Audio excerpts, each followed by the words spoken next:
my vocation. Actually, I'm not supporting with my parents. I am the only girl in the family.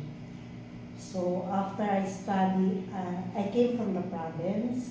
I study here in Davao City, but my parents wants me to do my profession and to earn money to help them. But I never went to the church. I only went to the church for baptism, dead people, or wedding. But when I passed by in the old cathedral, I saw the crucifix that Jesus is taller than people.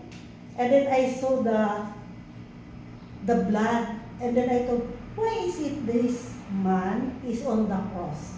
That is the one that I started.